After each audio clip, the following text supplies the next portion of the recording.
Electoral బాండ్ల వివరాలను కేంద్ర ఎన్నికల సంఘం వెల్లడించింది. 2019 నుంచి 24 వరకు ఎలక్టోరల్ బాండ్స్ ద్వారా పార్టీలకు అందిన విరాళాల వివరాలను కేంద్ర ఎన్నికల సంఘం బయటపెట్టింది.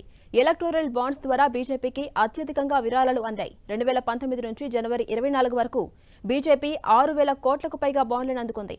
ఆ తర్వాత స్థానంలో తృణమూల్ కాంగ్రెస్ రెండో స్థానంలో నిలిచింది. ఎలక్టోరల్ బాండ్స్ ద్వారా Congress, BRS, TDP, YCP, Janasena సహా దేశవ్యాప్తంగా ఉన్న రాజకీయ పార్టీలు, JDU, RJD, Aam Aadmi party, Samajwadi పార్టీలకు కూడా విరాళాలందాయి. ఎవరెవరు ఎన్ని బాండ్స్ కొనుగోలు చేశారు, ఏ తేదీన కొనుగోలు చేశారనే పూర్తి డీటెయిల్స్ ని ఈసీ వెబ్సైట్లో వెల్లడించింది.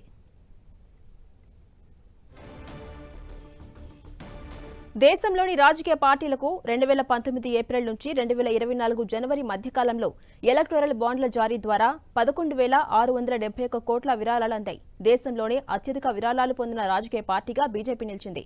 ఆ పార్టీకి 6,061 కోట్ల విరాళాలు ఎలక్టోరల్ బాండ్స్ ద్వారా వచ్చాయి.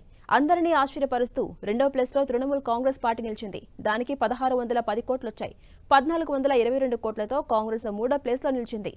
ఎలక్టోరల్ బాండ్ల విరాళాల్లో బీఆర్ఎస్ 4గో ప్లేస్లో ఉంది. ఒడిశాలో అధికారంలో ఉన్న బిజు జనతాదళ్కు 776 కోట్లు, తమిళనాడును పాలిస్తున్న డీఎంకే పార్టీకి 639 కోట్లు, ఏపీలో అధికారంలో ఉన్న వైసీపీకి 337 కోట్లు విరాళంగా వచ్చాయి.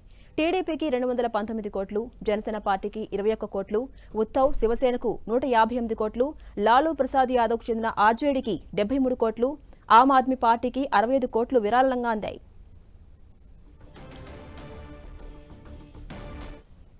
ఎన్నికల బాండ్లపై పూర్తి డీటెయిల్స్ ను ఎస్బీఐ ఈసీకి ఇవ్వకపోవడంపై సుప్రీంకోర్టు ఆగ్రహాన్ని వ్యక్తం చేసింది. ఎస్బీఐ బ్యాంకుకు నోటీసులు జారీ చేసింది కోర్టు ఆదేశాల ప్రకారం బాండ్ల పూర్తి వివరాలను కేంద్ర ఎన్నికల సంఘానికి ఎందుకు ఇవ్వలేదని ప్రశ్నించింది. దీనిపై ఆ బ్యాంకుకు నోటీసులు జారీ చేస్తూ తదుపరి విచారణ సోమవారానికి వాయిదా వేసింది. సీల్డ్ కవర్లో ఇచ్చిన వివరాలను రేపు సాయంత్రం 5 గంటల్లోపు తమ వెబ్సైట్లో పొందుపర్చాలని ఆదేశించింది.